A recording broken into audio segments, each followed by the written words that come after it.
Alright friends, we are back, and today, this is, I've said this many times over and over again, I get excited when I have a box and I get to get in front of you and share an amazing review. Well, we're hoping it's an amazing review. In this particular case, I know who it's from, so I know this is going to be an absolutely epic print. And I actually have seen this print, and you may be saying, well, Alex, how is that? It's packaged up. How did you see that? Well, today's video, this is going to be a little bit of a hybrid. A few years back, we did a video at your request of how is a metal print made. And it's been a few years, and, well, that's what we're going to be covering here. Dang, that box is big. Okay. That's what this is right here. So we had, for the last 4 or 5 years, Artbeat Studios, so now you know who this is from here, and I think I may have it in the title anyways. I haven't gotten that far ahead. Anyways, they have, over the course of the last year, they have made some upgrades, some updates, all sorts of exciting stuff happening at their facility. And I started thinking, I was like, well, you know what? It's been a few years since we've done a how is a metal print actually framed up, no pun intended, put together and packaged where it actually ends up in a box like this in front of you. So before we go cracking this open here, we're going to do something fun. We're going to jump in the Wayback Machine. We're going to go back a week and a half ago to when this print that you're going to see inside of here was sent to Artbeat Studios, and I went down there, and it was the coolest experience ever. I got to see, of course, this print going from a digital image to something on a metal frame, and actually to what we're going to see here. Now, what we did different this time is I went there with some questions for the owner of Artbeat Studios, and had some questions that I think would be relevant about metal prints. It's something that you would be interested to hear from where their compass is pointed as well. So as we're going, before we get into this metal print right here, I'm going to take you along. I brought my cameras with me. Again, pretty cool stuff. So you can see how the metal print is going to progress from one station to another at Artbeat Studios. And then I'm going to kind of sprinkle in these interview questions with the owner. And I hope you enjoy this. So kick back, grab some popcorn or a wine, one of the two. And here we go.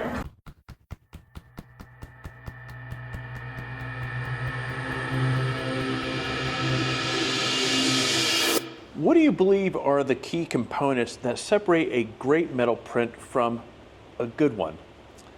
The difference between a great metal print and a good one is really the care. It's the details that are put into making that print. You'll see it in the way it's cut, the way it's printed, the way it's pressed. You'll look at the edges of a great metal print and be nice and smooth. And that's really in the details. It's really in the care that's put into creating that print.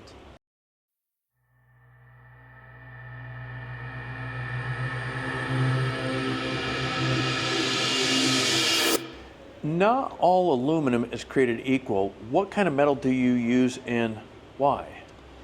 We've tried many different metal manufacturers, and surprisingly, the process to create a disublimatable aluminum panel is quite complex. The best ones out there are consistent in color, they give you a wide color gamut, and they're durable. We found that Chromalux panels are the best. They're made in the USA, so we don't run into supply chain issues as much, and we get the best consistency out of those panels. So we are a Chromolux shop and always will be.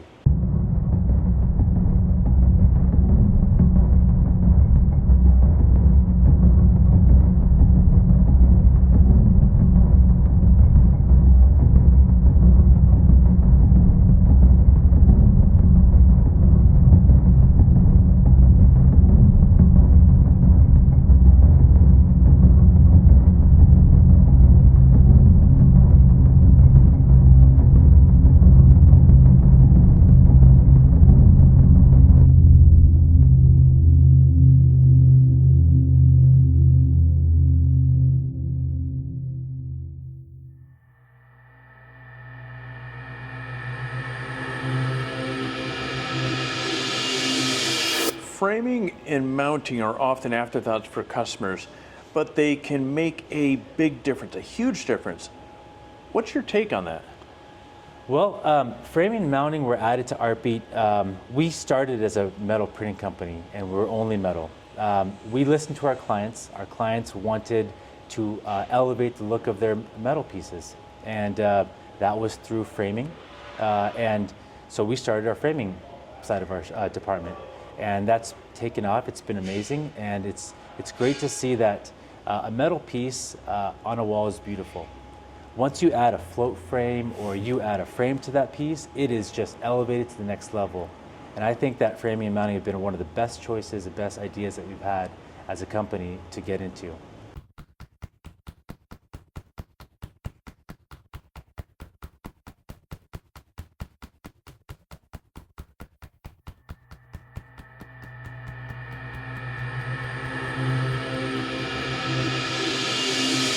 Color accuracy is a big one for photographers. What steps do you take to make sure what they see on screen ends up is what is on the print?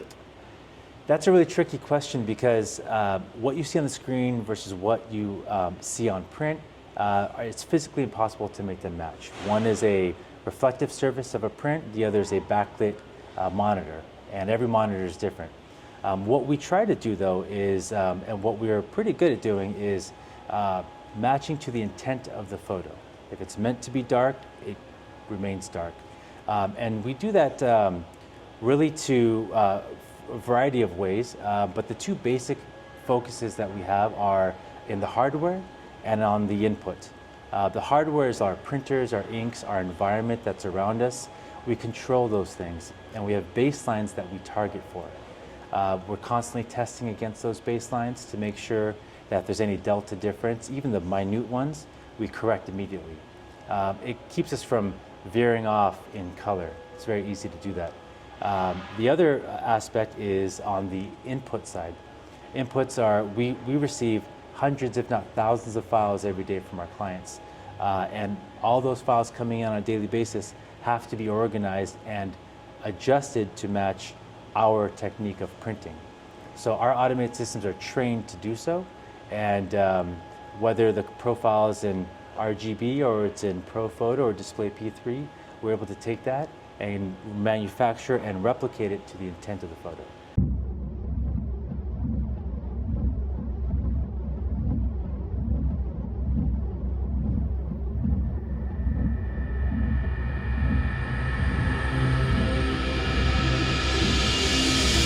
What would you tell someone who's ordering their first metal print and wants to get it right the first time? Well, there's a lot of choices, and I would say don't be afraid to try the different choices. You know, metal is available in several different finishes. Every finish is there for its unique application, and that application is up to the photographer and the artist. I'd say that get creative. Don't be afraid to try them all. Order smaller versions of every single one of them, and I guarantee you'll find one that fits perfectly.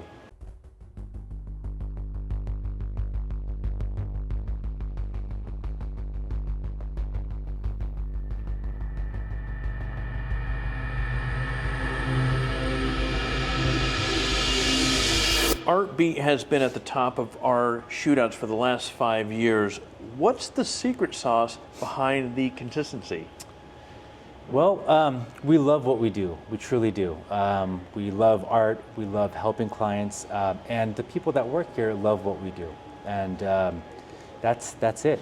And with that love, you create consistency. You create pride in the product. We don't let products go out that aren't perfect, and we strive for that perfection every single day. Boom, boom, boom. That was pretty cool stuff, right? Now it's the exciting part. We get to crack this thing open. So now the video is going to kind of shift lanes and get back into our kind of game phase and so forth. And we're going to treat this as a metal print review. So just as we've done before, I'm going to crack this thing open. I'm going to share with you what I like, dislike. You may agree, you may not, but ultimately at the end of the day, if you decide to buy a metal print through Artbeat Studios, and I don't recommend hitting your box with a scissor, because I realized that actually went through a little bit. If you buy a print from Artbeat Studios, you have a good idea what your dollar's going to get you. Now, We're going to crack this sucker open. You know what's funny? As I was watching them do this, I was like, because I think I even made a joke when I was down there. I was like, I've commented about Artbeat and their packaging in the past, because especially when we get to how it's wrapped, I'm like, man, these guys really wrap the snot out of these things here. Okay, but more on that in a minute. All right, the box, again, I've said this many times, the box is, it's not exactly thick, it's a box, but as we're going to find out here in a moment, because of how and what they do to the print here, the box doesn't need to be anything extraordinary. It does its job, it does what it needs to because of how the rest of this is put together. So these guys have 1, 2, there's technically 4 layers of bubble pops, as my son would say. Poppets. Yeah, you have a whole sheet of poppets. I'm going to keep using that line and probably keep injecting him into the videos because I like that. That was, if you're a parent, you know. All right, so here is the print. You know what, I'm going to get rid of this box here. Let's see if I can do this with one hand without dropping the print. You go down there. All right, cool. So now you can start seeing how that box doesn't need to be really anything heavy duty, because they have this, it's like a solid 1/8 of an inch birchwood on the back. And the print, as you can see there, you have the bubble wrap on the top of the back here, and then it is taped in the center of this. So this is going to take any side impacts and it is going to keep the print safe. That said, let me put my phone on silent. Why did it do not disturb on? You know what? It should have. I'm hearing it chime someplace, and I thought it was on silent. It is on silent. All right. So let's get to this here. So we have the print recessed in the center, and so the front is obviously the important part is protected with the wood. The back side of it with the back side of the frame here. The back side of the frame had the bubble wrap, and of course the rest of the stuff on top of it. Okay, let's see if we've got enough. Okay, cool. Let's put this down here. This is the part which was funny when I saw them wrapping this up, because this is the part where I poked fun at them in the past, like, dang, I don't know where to start to crack this thing open, and I saw them wrap it around, and the guy was, well, you just saw the footage of this beforehand. They really have a science to this, but I'm just going to hack this open here.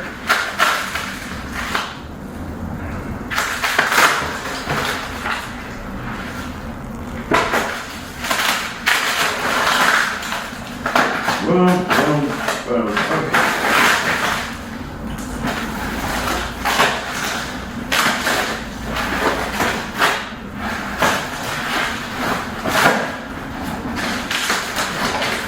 All right, so I'm going to put that right there.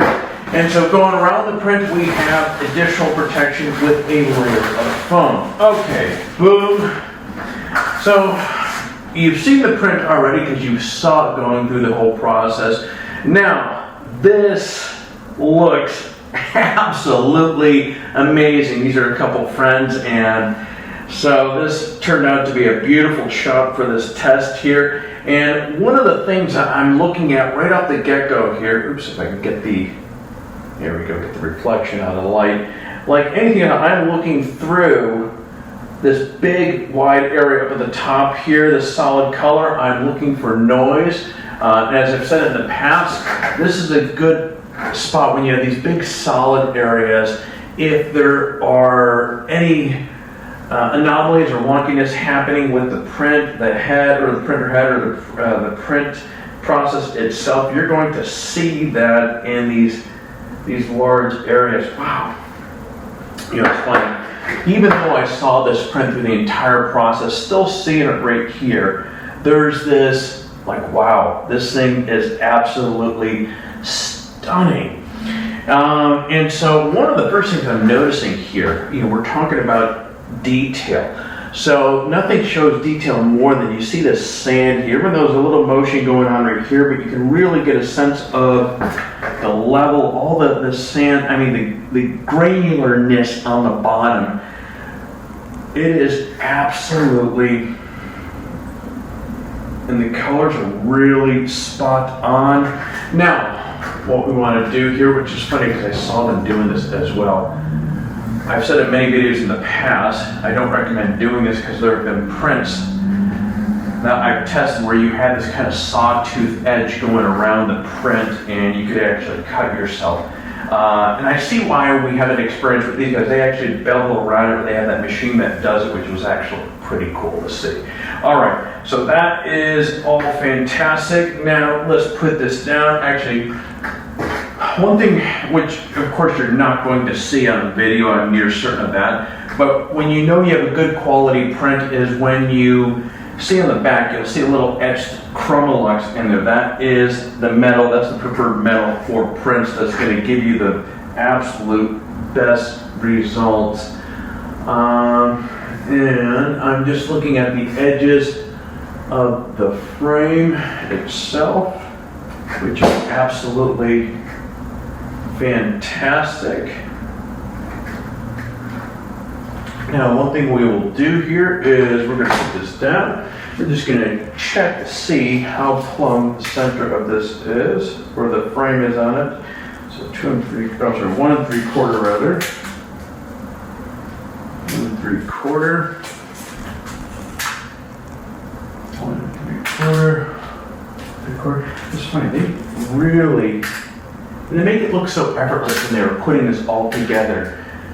Okay, so it's 2, so 2, 2. That is dead center right there. Okay, let's take a look at the scorecard for this Artbeat metal print.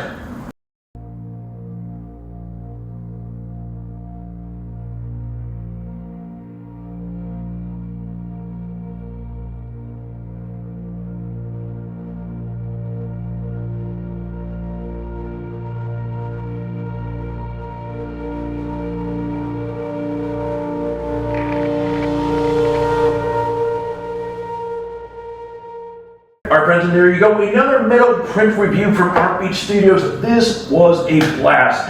You know, the idea of this came up, a few months back, and because it has been a few years, and the first walkthrough video that we did of how metal print was done, in retrospect there was a few things that I wish we did. In this video right here we were able to do because we look back and hey, we can do that better. The one thing I do want to point out, I would really want to appreciate or pass on some gratitude rather to Artbeat Studios for opening up their doors, allowing me to get in there and shoot the process of this. It is fun. You remember the show? I don't even know if it's still on, How It's Made on Discovery Channel. It's always fun to watch. So getting to see how these metal prints are put together and all the amazing people that had a hands-on from the different stations within Artbeat Studios to come up with this beautiful print. So Artbeat Studios, thank you very much. Thank you very much.